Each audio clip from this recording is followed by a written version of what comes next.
Bueno, entonces vamos a revisar el tema de superficies. Listo. Entonces, brevemente, si nosotros abrimos nuestro Jupyter Notebook de Python, entonces ya nosotros sabemos cómo abrir nuestro Jupyter Notebook de Python. Recuerden que podemos hacerlo en línea también. Entonces, lo que yo voy a hacer acá, lo pueden hacer ustedes de esta forma. Van al buscador. Si ya tienen instalado Anaconda, entonces buscan Jupyter y le dan clic. Cuando ustedes ingresan al Jupyter Notebook, les va a aparecer el directorio. Entonces, ustedes deben de ubicar en qué directorio. Yo aquí estoy en el directorio de física mecánica, pero también tengo un directorio donde están los scripts de cálculo en varias variables, ¿cierto? Otra alternativa es que ustedes pueden buscar Jupyter Project. A ver. Entonces, hay veces que la página de Jupyter Project podría, digamos, presentar un leve retraso, ¿cierto? Entonces le damos try in your browser. Entonces esto significa que lo vamos a intentar en nuestro navegador. Le damos clic, nos vamos para Jupyter Lab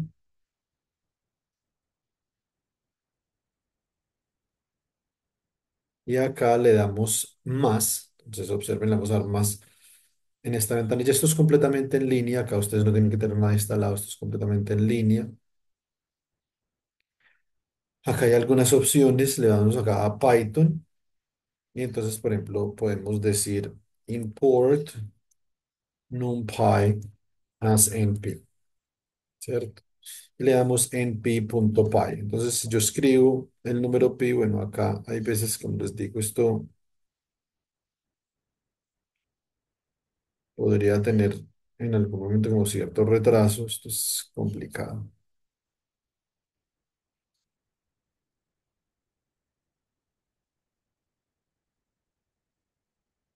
A ver,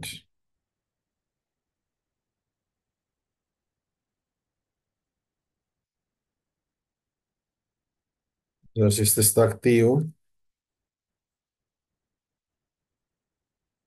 Sí, este está activo. Esto es Jupyter Lab, pero este parece que no está activo. No entiendo muy bien. Entonces vamos a ver Jupyter Project.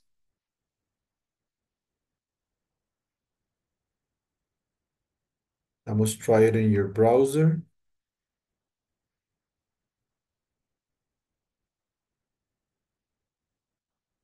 Jupyter Lab.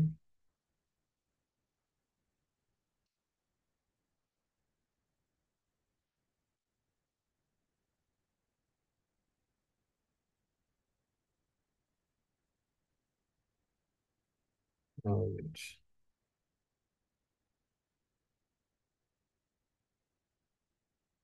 Es una consola, démosle otra vez Python, démosle import NumPy as NP, enter, np.py.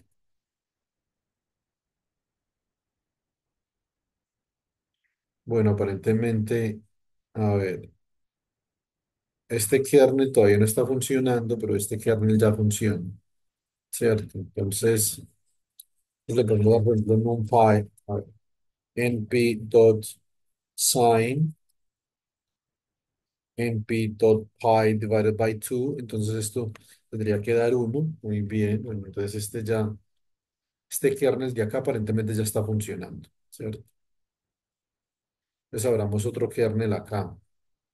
A ver, entonces démosle, por ejemplo, import, a ver, from NumPy, import sqrt, pi, sine, cosine, tan, linspace. Vamos a ver. Entonces acá le vamos a dar sqrt. Observen que acá no necesito el NP porque ya estoy importando las funciones directamente desde NumPy, ¿cierto? Bueno, entonces aparentemente estos kernel están funcionando, el otro kernel no funcionaba, esta es la forma como nosotros podemos hacerlo en línea, entonces vamos a mirar las superficies, listo. Entonces acá voy a importar NumPy como NP, voy a importar Matplotlib, que es la librería gráfica de Python. Eh,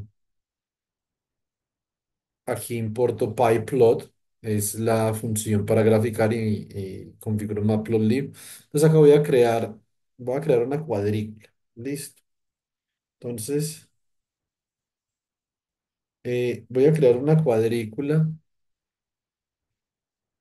y en esta cuadrícula, entonces voy a graficar mis superficies para poder definir mi función en varias variables. Entonces observen que yo voy a definir cuatro tipos de distancia. Defino estas distancias porque este problema que yo les quiero mostrar es un problema donde colisionan dos ondas. Y la colisión de las ondas la puedo ver como esta función en varias variables, z igual a f de x, y, esta suma, listo. Entonces, en general, por ejemplo, yo puedo considerar que tengo una distancia R alfa, que sería la distancia naturalmente entre el punto x, y y el punto x alfa, y alfa, ¿cierto? Y tengo la distancia R beta, que sería la distancia entre el punto x, y y el punto x beta, y beta. Defino mi función en varias variables en términos de R alfa y R beta. Obvio, esto es una función de x, y. Y ahora lo vamos a visualizar. Entonces, primero que todo, paso para visualizar en varias variables. Hay que escribir esta línea. Entonces, esta es una librería para los ejes tridimensionales que viene de Matplotlib. Listo. Escribimos esta línea. Entonces, acá lo que vamos a hacer es que vamos a definir x, y, ¿cierto? Entonces, esto simplemente me está diciendo que el eje de las x y de las y lo estoy dividiendo entre -3 y 3 en 74 puntos. Si escogen muchos puntos, de pronto mejora un poco la definición del campo escalar, pero posiblemente se les demore mucho en graficar, ¿cierto? Porque recuerden que acá x mayúscula, y mayúscula, estas ya son las coordenadas de una cuadrícula, esto es una matriz y va a ser una matriz de 74 por 74 tanto para X como para Y. Entonces, si ustedes escogen 101 puntos, esto les va a mejorar la resolución, seguro, pero se les va a demorar más. Voy a definir R igual a la raíz cuadrada de X cuadrado más Y cuadrado y defino Z, mi función f de X, Y, como el seno de 4R sobre R. Muy bien. Aquí ya tengo todas las definiciones necesarias para comenzar a ilustrar mi campo escalar. Voy a definir dos objetos. Python es un lenguaje orientado a objetos, ¿cierto? Entonces, yo defino estos dos objetos y acá son figura y ejes. En inglés, fig de figura, axis de ejes. Y le digo PLT, yo ya había importado, observe, ya había importado matplotlib.pyplot como PLT, dot subplots, ¿sí o no? Y entonces, y acá le doy un tamaño a la figura. Esto es importante porque estoy haciendo una proyección estereométrica en tres dimensiones. Acá defino norm. Norm es una variable que me define cómo voy a utilizar los colores de Matplotlib. Observen que en la superficie yo tengo colores que van desde 3 hasta -3. Los negativos son los azules, el blanco es cero y el rojo es el positivo, ¿cierto? Entonces degradamos los colores para mostrar la amplitud de la superficie. Y acá simplemente le estoy diciendo que esto va desde menos el valor absoluto de z hasta el valor absoluto de z, ¿cierto? Bueno, muy bien. Acá defino la variable p que simplemente está graficando en una superficie con la función plot surface x, y, z.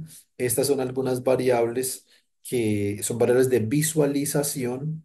Aquí estamos definiendo los colores y aquí estamos definiendo que vamos a utilizar el mapa de colores de Matplotlib que se llama Seismic.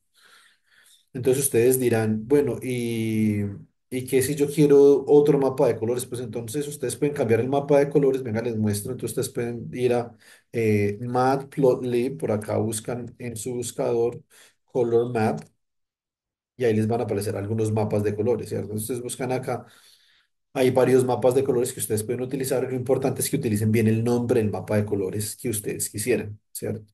Muy bien. Estos que se llaman Diverging, estos son muy buenos, porque los Diverging tienen el blanco sería el cero del campo escalar, entonces me permite una buena visualización. Una vez que eh, yo hago esto, entonces defino el color bar, ¿cierto? La figura, aquí está el color bar, este de acá, y guardo la figura en PDF que es formato vectorial. Entonces le doy Shift Enter para que ejecute y entonces acá obtenemos lo siguiente. Bueno, a ver.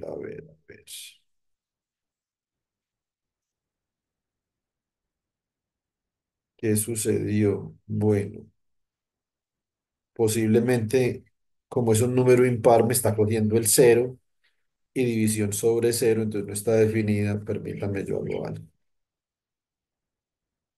Sí, muy bien. Entonces era eso. Entonces escogen un número par para que si va de -3 a 3 entonces no coja el punto 0,0 porque acá ustedes están dividiendo por la raíz cuadrada x cuadrado más y cuadrado, ¿cierto? Bueno, yo puedo utilizar esta misma lógica para graficar otras superficies, ¿cierto? Entonces acá en el primer taller ustedes tienen varias superficies que pueden graficar. Acá hay algunas superficies que me gustaría que ustedes visualizaran el máximo y el mínimo, por ejemplo, ¿cierto? Entonces, eh, la superficie que yo quería que visualizaran es esta superficie donde tenemos la suma de dos ondas sinusoidales amortiguadas, entonces, y que queda así, ¿cierto? Entonces, ustedes, acá yo escogí un espacio de muchos, acá hay muchos números, ¿cierto? Ustedes lo pueden hacer de menos números, pueden hacer con 100 para que corra más rápido el código. Es exactamente como lo dejamos acá arriba, ¿cierto? Las definiciones para la normalización del color, la gráfica de la superficie, la barra de color, le doy Shift Enter. Entonces, sí, acá se ven las dos ondas. Naturalmente, acá perdimos un poco de definición. ¿Por qué? Porque son menos puntos. Ustedes pueden escoger más puntos, pero si escogen más puntos, esto se les va a demorar más porque hay que procesar, ¿cierto? Observen aquí en la pestaña, dice que Python está pensando. ¿Sí ven este reloj de arena? Entonces ahí dice que Python está pensando.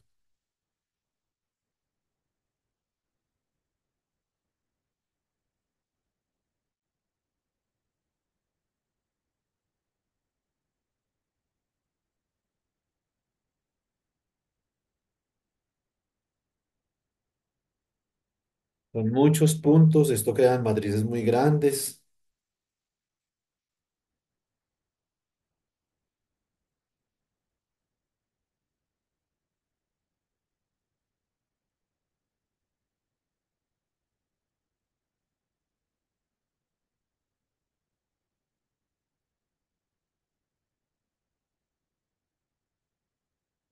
Entonces acá lo tiene, ¿cierto? Entonces ahí se pueden ver cómo las ondas se superponen, ¿cierto? Entonces este es bastante interesante, ¿cierto? Entonces ustedes lo pueden hacer también, si quieren lo pueden hacer para 1001 puntos como lo tenía yo, eso se les va a demorar un tiempo, ¿cierto? Entonces, sí, 1 minuto o 2 minutos. Ahora, a ver, acá hay un error de memoria, muchos puntos. Entonces, por algunos procesos que estamos corriendo ya en el computador, lo podemos dejar, por ejemplo, déjenlo en 501 puntos, es como lo habíamos ejecutado anteriormente. Mientras tanto, les voy a mostrar cómo quedan las gráficas en formato vectorial. Entonces, esta es su superficie y entonces voy a ir a... ¿Dónde está guardado esto? Esto está guardado, entonces acá, esta parte de superficies está guardado en física mecánica, superficies y derivadas parciales. Entonces, vamos a ver esta superficie de derivadas parciales, o sea que acá debemos encontrar superficie guardada. Entonces, acá tenemos superficie uno, así nos queda nuestra superficie. Observen que si nosotros le damos zoom, Entonces, esto no se pixela. Esto es una definición para nosotros visualizar matemáticas en tres dimensiones, que esto es inmejorable, ¿cierto? Esto es formato vectorial de alta definición. Bueno, entonces sí, también tenemos la superficie 2. Ahí se está creando la superficie 2. Observen. Esto es un formato vectorial, esto es PDF.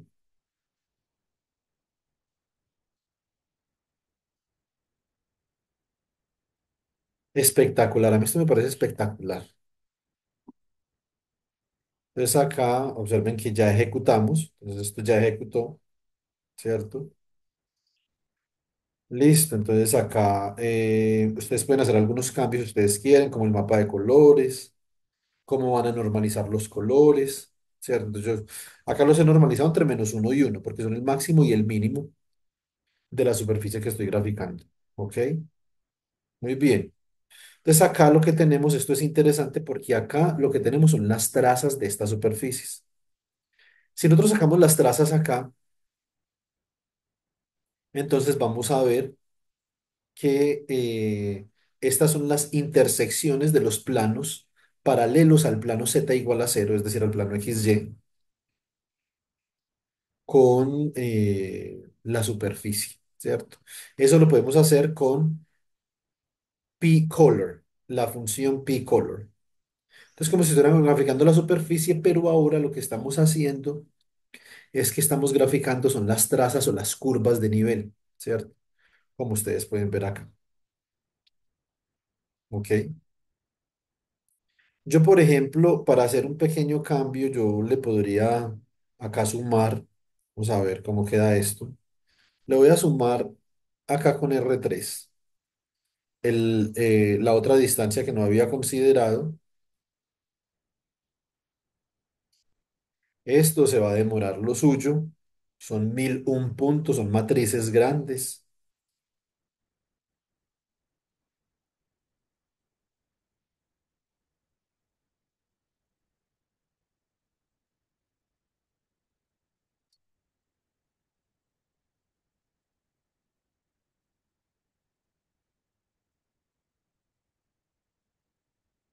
Entonces todavía vemos acá que está pensando Python.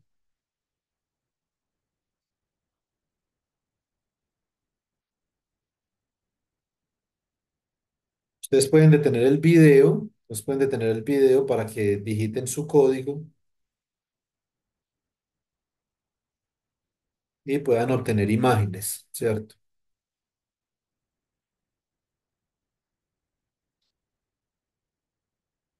A ver, Python sigue pensando. Estas que nosotros hicimos ahora, que quedan guardadas en traces1.pdf, vamos a ver cómo quedan.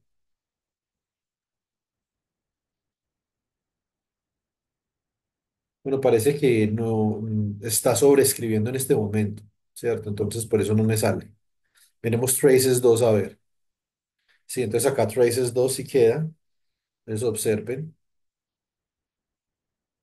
Una definición inigualable.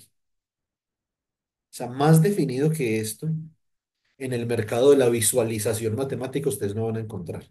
Eso se los puedo garantizar. Listo. Sigue pensando, o sea, sigue pensando. 1001 por 1001.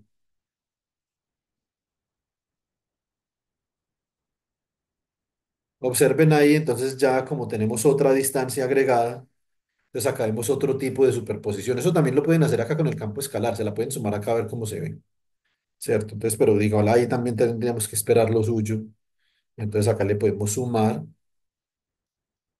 Les propongo que sumemos acá de una vez la otra distancia también, a ver cómo se ve la superposición de las cuatro ondas, ¿cierto? Entonces, por ejemplo, esto sería KR2.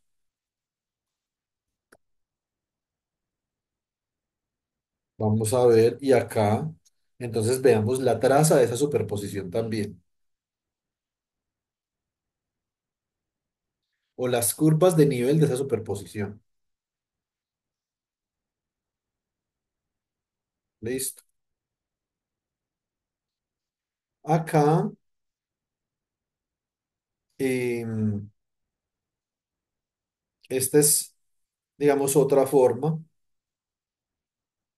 Y esta es una que a mí me parece particularmente interesante para el trabajo en cálculo en varias variables, es usando la función contorno o utilizando la función contorno f. Entonces, estos son estos dos últimos códigos. Estas dos funciones para graficar trazas o curvas de nivel me parecen muy interesantes porque nos permiten una visualización más clara de lo que cognitivamente se nos está preguntando. Vamos a ver cómo quedaron las imágenes por acá. Entonces observen esto. Entonces acá podemos ver la superposición de las cuatro ondas. Son cuatro picos que se encuentran en los cuatro puntos definidos acá originalmente. Entonces en -0.5, -0.5, en -0.5, -0.5, en -0.5.5, en -5.5, que son cuatro puntos en cada uno de los cuadrantes. Entonces ustedes pueden verificar acá. Listo. Entonces acá, ¿cómo nos habrá quedado? Bueno, acá. Ah, bueno, un segundo. Esta parte todavía está pensando. Entonces no nos ha mostrado la traza. Estamos esperando que nos muestre las curvas de nivel para esta superposición de las cuatro curvas. En el taller, entonces, bueno, ustedes pueden, si ustedes visualizan estos campos escalares, ¿cierto? Entonces ustedes pueden verificar si tienen máximos, si tienen mínimos, y lo podemos hacer matemáticamente usando el gradiente igualándolo a cero y usando el criterio de la matriz Hessiana, ¿cierto? Entonces eso es algo que siempre podemos hacer. Entonces, pero primero lo que yo recomiendo es que visualicemos los máximos y los mínimos en el espacio para cada una de estas superficies. También podemos graficar las superficies cuadráticas y ver sobre todo las trazas, porque nos van a pedir trazas. En el examen nos pueden pedir trazas, que saquemos las trazas por superficie. Tenemos elipsoides, hiperboloides de una hoja, tenemos hiperboloides de dos hojas, ¿cierto? Tenemos el paraboloide elíptico, tenemos el paraboloide hiperbólico, ese es el clásico, y tenemos el cono elíptico, ¿cierto? Entonces, muy bien. Y acá también esta es una pregunta de contexto sobre los materiales, que yo les estaba hablando de los materiales, ¿cierto? Entonces, y en el gap de energía de los materiales, podemos visualizar el gap de energía de los materiales en dos dimensiones, ¿cierto? Como una superficie f de xy, o en este caso E kx ky. Entonces nos permiten visualizar si los materiales tienen gap y para qué valor de kx y para qué valor de ky, ¿cierto? Entonces, por ejemplo, nosotros podríamos considerar, bueno, podríamos considerar este otro taller, no está acá, no sé si está en el tercer taller. Entonces acá nosotros podemos ver el gap. Es decir, si nosotros rotamos esta superficie que tenemos acá, que equivale a graficar esta parte, entonces podemos ver que en algunos puntos la superficie en rojo y la superficie en azul se tocan en el plano amarillo, ¿cierto? Yo les voy a pasar el código para que reproduzcan esto y estas curvas de nivel que tienen acá. Entonces se ve bastante bien. Ustedes pueden cambiar la superficie, la pueden rotar un poquito para que ustedes vean dónde se tocan, se llaman los puntos de Dirac. En física teórica, donde se tocan la superficie roja y la azul, se llaman los puntos de Dirac. Y ahí el gap es cero, se tocan exactamente en el plano Kx, Ky, ¿cierto? Entonces, para la energía igual a cero, ahí se tocan. Y después, en otros puntos, entonces ustedes pueden ver que se comienza a abrir la superficie, entonces ahí ya se forma un gap. Y en los puntos de Dirac el gap se cierra, porque ahí es donde se tocan la superficie roja y la superficie azul. Y eso lo pueden ver acá en las curvas de nivel. Digamos, este es un problema bastante interesante. Listo. Vamos a ver cómo nos quedó esto.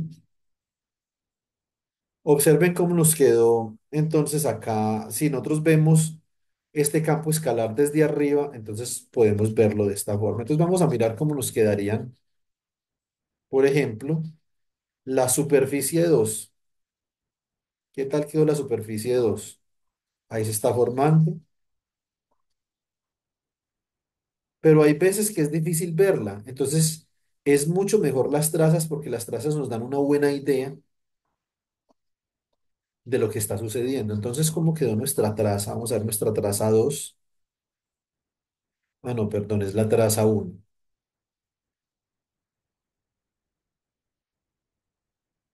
Se demora formando porque tiene muchísimos píxeles por la cantidad de puntos que escogimos. Bueno, ¿qué tal? No se pudo formar.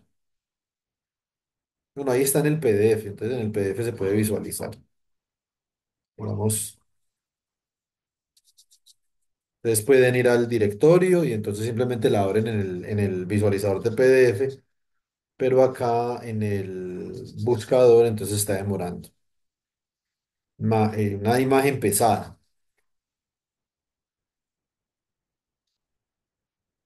pero full resolución.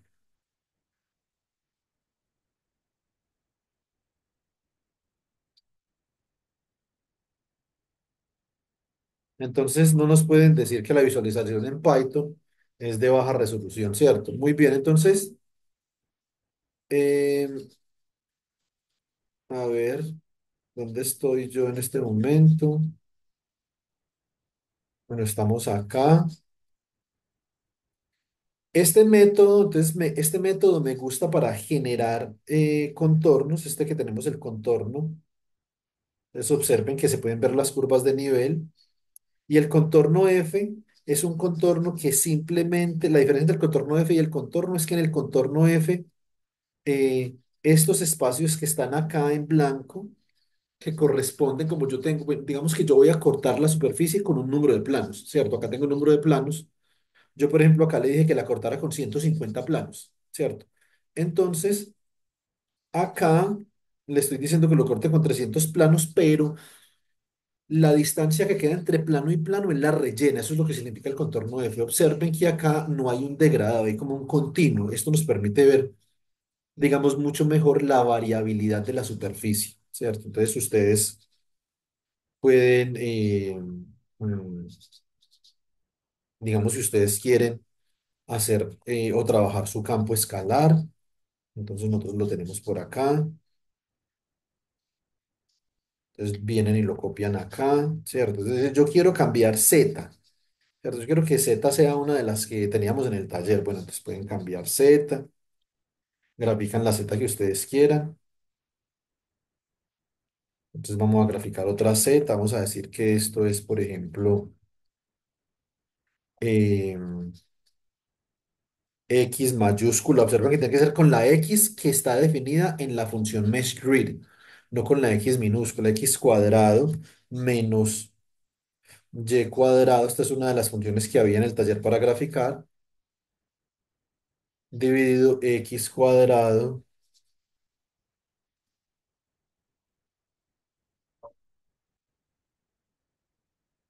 más Y cuadrado, ¿cierto? Muy bien, acá tenemos ya nuestro Z. Digamos que esto es una superficie 3 para que no nos sobrescriba la otra superficie. Esto lo cogimos con muchos puntos y me va a coger el cero. Entonces eso fue un mal asunto. No acaten haber, digamos, redefinido ahí. Pero bueno, entonces ahí. Ah, bueno, ¿y el taller cuál era? Bueno, este no era el taller, era el primer taller.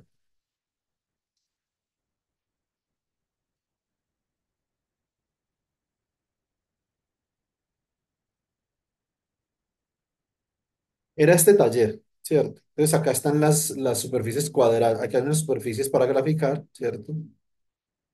Acá están las superficies cuadráticas y aquí están las superficies donde podemos visualizar el máximo y el mínimo, ¿cierto? Entonces estos son problemas interesantes para poder, digamos, crear un acervo tridimensional. Estos son problemas importantes que podemos trabajar con este mismo código que les estoy presentando acá. Entonces, acá esta superficie, esto tiene el problema que en 0,0 no está definido, ¿cierto? Entonces, yo voy a considerar graficar esto, por ejemplo, solamente con 100 puntos, es decir, un número par de puntos para que no me coja el cero. Si es impar, va a pasar por el cero. Bueno, entonces ahora más o menos podemos ver la superficie, ¿cierto? Con menos puntos. Y podemos ver, como habíamos discutido en clase, que no está definida en el origen. Observen que en el origen hay una discontinuidad, ¿cierto? Podemos coger otra superficie. Miremos otra de las superficies que hay. Este es este punto 2, ¿cierto? Determine cualitativamente la continuidad de esta función en el origen del plano XY. De eso se trata este punto. Muy bien, miremos a ver, por ejemplo, estas que tienen acá máximos y mínimos. Miremos tangente de x cuadrado más y cuadrado sobre x cuadrado más y cuadrado. Bueno, eso tiene Eso tiene como una pinta interesante. A ver, yo no sé si acá importamos tangente, entonces, pero importamos NP, entonces podemos utilizar el NP, ¿cierto? Entonces esto sería np.tan de x cuadrado más y cuadrado, ¿cierto? Entonces sobre esto, miremos. Bueno, acá esta función parece que tiene varias discontinuidades, entonces tendríamos que de pronto limitar el rango un poco, ¿cierto? Entonces podemos hacer np.pi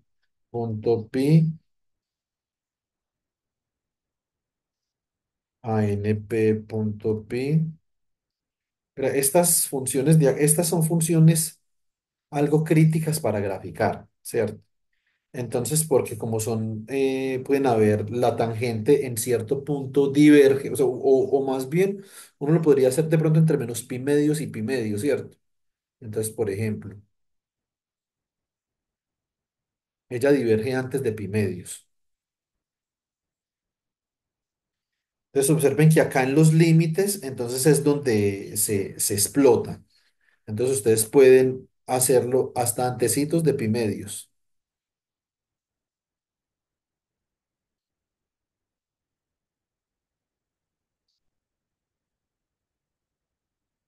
Entonces, acá le pueden restar a esto, o le pueden sumar 0.1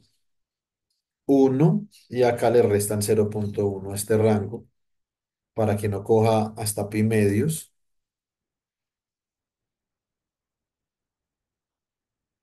Bueno, igual, a ver, hagámoslo entonces hasta pi cuartos, a ver si de pronto lo que vemos cuando la tangente pasa por cero, bueno, pero no está pasando por cero porque cogimos un número par de puntos, ¿cierto? Entonces esto sería pi dividido entre 4 y esto también, ¿cierto?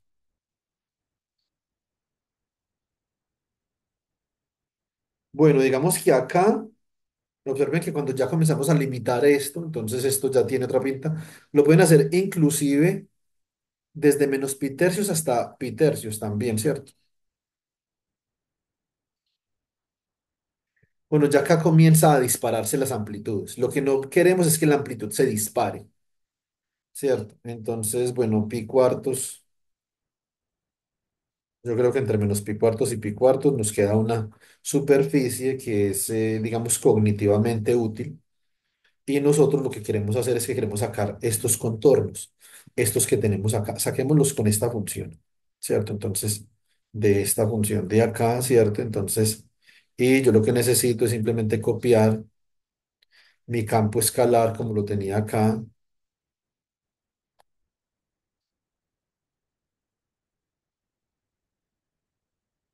Entonces acá vamos a ver cómo nos quedan las trazas. Quitémosle F. Entonces, bueno, sin F ya vemos las trazas, digamos que como están tan juntas, tan juntos los planos, entonces por eso nos da así. Ahora podemos bajar el número de cortes. Coloquémoslo, por ejemplo, 100 cortes, ¿cierto? Entonces, estos son realmente las superficies de nivel para este problema, ¿cierto? Y bueno, entonces ya en un próximo video de superficies y en un próximo video también de campos escalares y campos vectoriales también, entonces nos vamos a ver ahí las caras para que trabajemos el gradiente también como un campo vectorial y miremos cómo se grafica un gradiente, cómo queda el gradiente de una superficie, ¿cierto? Vamos a mirar planos. Bueno, entonces esto es todo.